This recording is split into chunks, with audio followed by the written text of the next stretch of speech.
Last book was all about the evil supervillain Darkstalker, who is actively working to conquer the entire planet. The first half of this book takes a step back and focuses on the Sand Kingdom instead. That is a choice. Argofont Book Review, Argofont Book Review. Rewind 21 years ago, Prince Smolder had a secret child with Palm. She managed to escape detection because her sister was arrested in her place, and this all happened the same day that Queen Oasis died, so everyone was super distracted.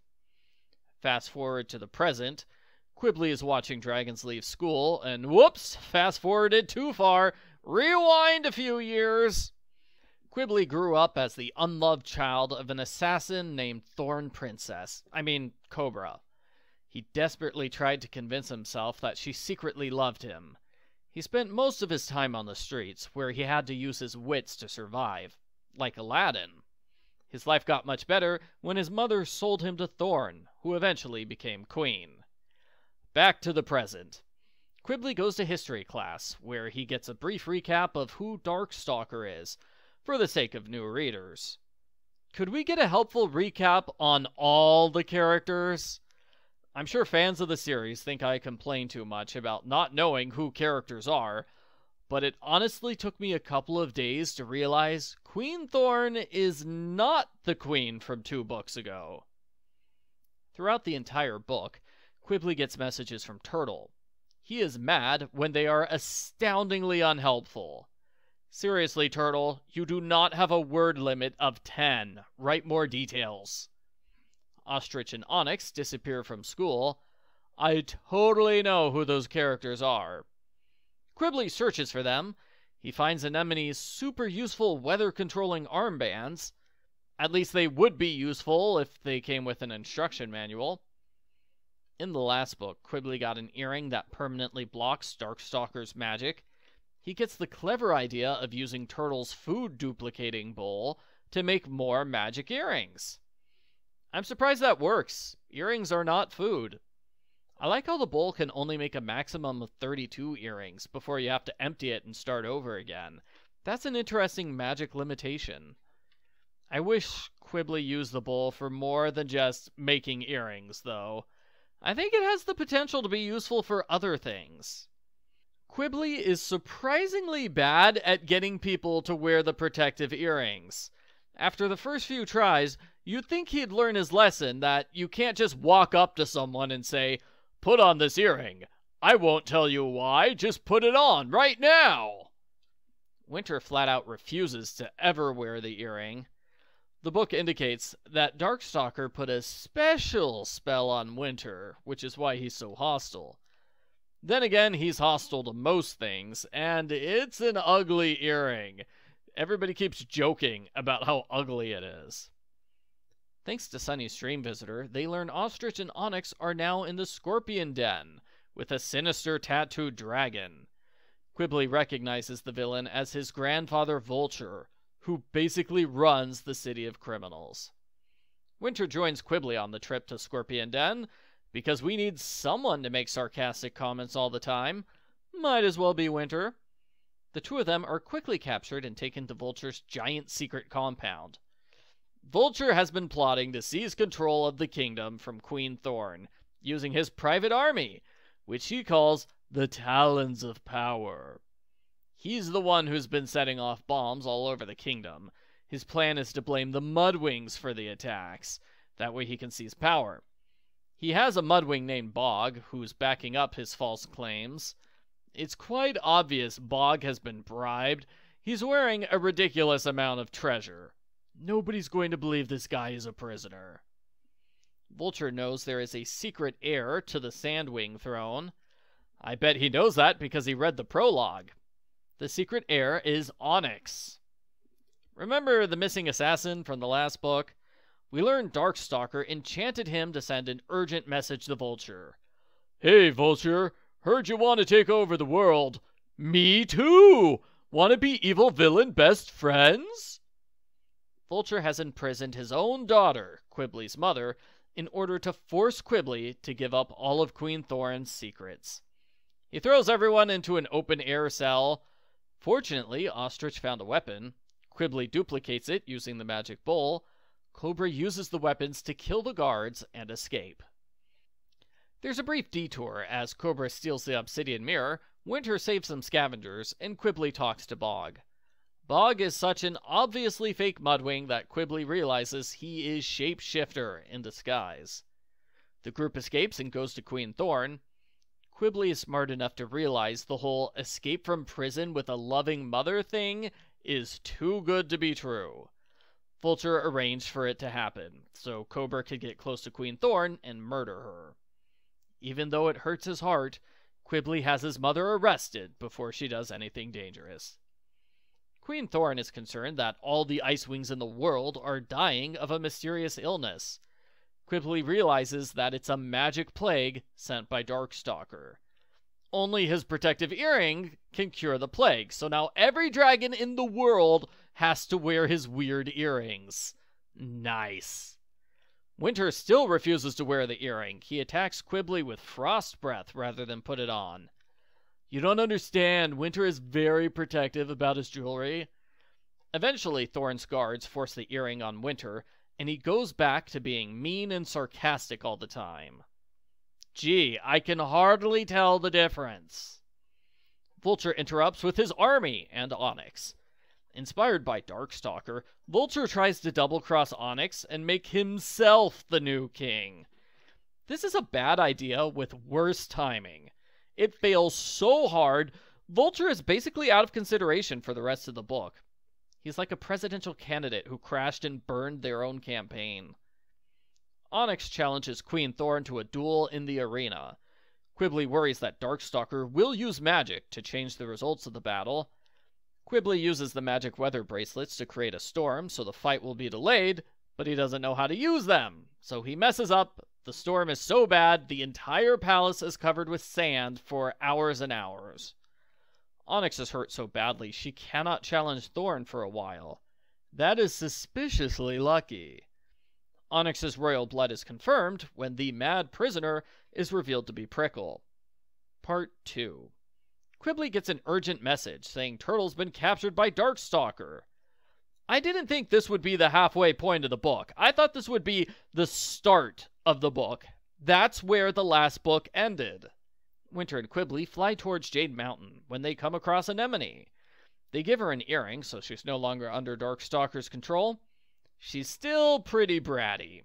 She has Turtle's magic stick, the one that makes a dragon completely invisible to Darkstalker. Why doesn't Qibli use the bowl to make multiple copies of the stick? All of the characters could use one of those. Speaking of magic possibilities that don't happen, Mighty Claws has the ability to make anything come to life just by drawing it. That is super useful. There are so many helpful items he could have made. Since Qibli doesn't have proper magical protection, he can't make a plan to defeat Darkstalker. A plan like that would show up in Darkstalker's visions of the future. Which is totally unfair. You can't take away Quibli's best ability. Ugh. Anemone takes them to the Nightwing Palace, where Darkstalker and Vulture are having an evil friend's sleepover. Darkstalker is building an army of invincible soldiers. Qibli finds Kinkajou. She's been wandering around the palace, invisible. She saw a shapeshifter in his Nightwing form. Qibli and Kinkajou work together to stop Shapeshifter by stealing all of his transformation spells. I just thought of something. Wouldn't it be cool if Qibli used those spells on himself? I don't know how it would help if he made himself an Icewing or whatever, but it would be cool. Qibli has a major crush on Moon. He's happy to see her, but also sad he can't tell her the truth about what's going on because Darkstalker could read that in her mind. Why is that a problem, Qibli? Use your magic bowl to make more Skyfire. Surprisingly, Darkstalker has not cast any spells on Moon. He genuinely likes her. Darkstalker arrives. He's fairly cordial, although he does stop for a moment to double-check Quibli's future. Darkstalker is happy to show off that he brought his old girlfriend back to life. It is clearly not her. She doesn't know much of anything. We later see Darkstalker trying out different memory spells in a failed attempt to get her back to normal. It's sort of like fighting with an AI generator to get it to do exactly what you want. Qibli worries that Moon will fall in love with Winter because he's a handsome prince. Maybe, but he also has a terrible attitude. Winter throws off all caution. He starts yelling at Moon like she's the villain. He spills all the big secrets. Moon is horrified to learn Darkstalker brainwashed Winter and tried to murder all the Icewings without even talking to them. She confronts Darkstalker, and oops, maybe they should have left Darkstalker alone. Things were good. He was distracted trying to make himself the perfect girlfriend. He wasn't really hurting anyone. But now he starts thinking about the Icewings. He sees they escaped his plague. The new Queen Snowfall wants revenge. Darkstalker says a battle is inevitable, and he prepares his army for war. But first, an unknown Nightwing asks Qibli for his honest opinion of Darkstalker. She's either a polling person, or she'll be important later. She's unhappy to hear that Darkstalker is super evil, instead of using his second chance at life to become good. Part 3. As the prophecy says, there is an epic battle at Jade Mountain. Our heroes make 3 attempts to stop the deadly fighting. The last one succeeds. It's a spell that Qibli writes, which Anemone casts. All the battling dragons hear each other's thoughts. They quickly decide to stop fighting. After 2 minutes, they're all transported back home. Darkstalker grabs Qibli and takes him away. Darkstalker says he admires Qibli's cleverness, and he offers to make Qibli an animus, because that will lead to a future where they happily rule the world with Moon. Darkstalker shows off his powers by performing various spells on Vulture. Qibli doesn't like this at all. It's not real if you use magic to change someone's personality. Earlier, Qibli picked up an unknown device. Darkstalker recognizes it as a soul reader. He's surprised and angry when the device says he's evil. Qibli says that's not because of magic. It's because Darkstalker makes evil choices. Constantly. The unknown Nightwing is revealed to be Darkstalker's mother, Foeslayer. She tries to convince him to give up his evil plans. She says he can turn himself back into a baby and start life again as a peaceful child who likes strawberries. Darkstalker brags that won't work. He's gonna be king forever. He eats a strawberry out of spite, only it's a trick. The strawberry was enchanted to turn him into a half Rainwing, half Nightwing child. See, Kinkajou still has the transformation spells she stole from Shapeshifter. She wrote a spell on the backside of those papers. Since the papers were originally from Darkstalker's scroll, this gets around the rule that nobody else can use magic on Darkstalker. It's technically him casting a spell on himself. Gee, what did I say in my review 2 books ago? Actually, there's a fair amount of blank space on this paper. Someone could rip it off and write down something new, which would magically come true. Or they could write on the backside of the paper. Too bad nobody thinks of that. Haha, I totally called it! In the lengthy epilogue, we learn what happens to all the main characters of the series. Like Peril is welcomed at school, and Winter makes a sanctuary for scavengers. Turtle's family likes him now, and Anemone casts a spell on herself to make herself not so awful. Most importantly, Moon and Qibli become boyfriend and girlfriend. They find a dragon from another continent, which kickstarts another set of 5 books. The end. Post-book follow-up. I didn't hate this book, but it does have problems. I don't know why the first half of the book is about stopping Qibli's grandfather from taking the throne. That's going too far into unrelated side quest territory. Vulture has never appeared before, and he's never going to appear again. Maybe if I remembered Book 5, all the Sand Kingdom stuff would make more sense to me. And yes, Part 1 is half the book. The 3 parts are not equal in length.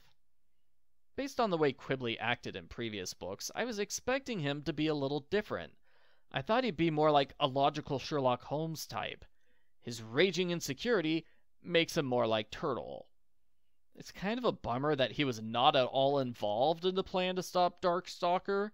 Once Foeslayer shows up, Qibli pretty much drops out of the big finale scene. I I thought it was an okay way to stop Darkstalker, but there are plenty of people who said, "They fed him a berry? That's so stupid!"